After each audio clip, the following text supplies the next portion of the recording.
Chạm tục ná bà nẹ sọp kỳ khăn nẹ có miên tục có căn tệ khăn bà nẹ sọp kỳ tích có miên tục tình ba mình sọp kỳ tì xịt đấy tôi còn võ tiếng lại e ná có khả miên cả đại sọp khỉ nâng khỉ rồi mình thưa oi lụ đi miên cả bảy bạc rùa rùm xịt đấy rồi lạnh rộp ăn khỉ nâng khỉ rùa chỉ cả tùm lý khỉ được nông lụ đi chẳng muốn đôi chân này hỏi sẽ đây cào cá mò âm pi ca khăng sọm cào đi chia phơi cầm hăng môi rồi mình chạm che sân thô sân thơ đốt rô điền đào chọc chạm khăn ông sân đan để chật ở bọn nẹt rụp khăn nặng cào đi chia phơi cái miếng sành rồi mình tụm lục nơi riêng cày đi áo miếng sập hiệp trút trôm bộ bình tự đào sẽ đây tôi con hoa chỉ trời cào đi bà ca biên khăn ông chân bồ cô nà hơi bồ cô nụ ai bạn bong sợ tệ xa ở đây khăn ông phiếp cho mà nụ phong có thả bản từ đùa xịt đây khăn sọp ai thưa cho mà nụ đây là o trai tới chia mình là o miền ca song sắc công nông công cuôn cho đàn anh trên đi chia bát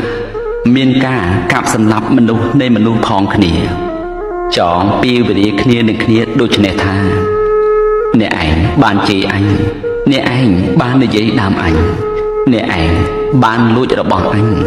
đôi chân này piêu về đi chẳng đúng bây giờ phút chưa mấy cha bây giờ ông trung tra sầm đánh thả mình ngọc trong ngõ bàn lời bồ cô nè mình không to nâng cả khăn cào trong pua bồ cô đôi tay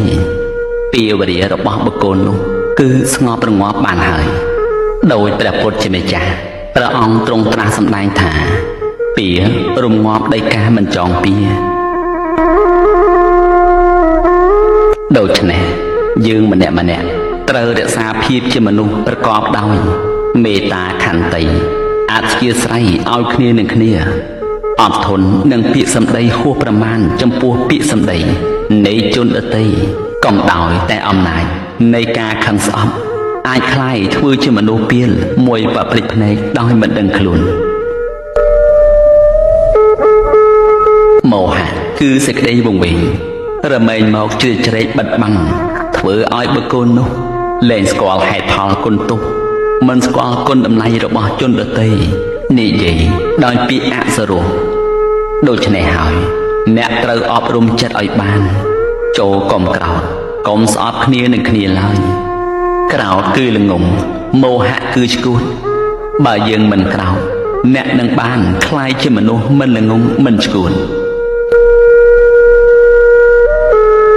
ការអនុគ្រោះដល់ក្រៃលែងជាទីបំផុតគឺការឲ្យអភ័យយើងត្រូវអប់រំចិត្តឲ្យចេះព្រមទទួលនៅសេចក្តីពិតនៃជីវិតយើងមិនចាំបាច់ចង់ឲ្យអ្វីដែលនៅដដែលនោះទេព្រោះវាមិនបានដូចចិត្តដែលយើងចង់បាននោះឡើយ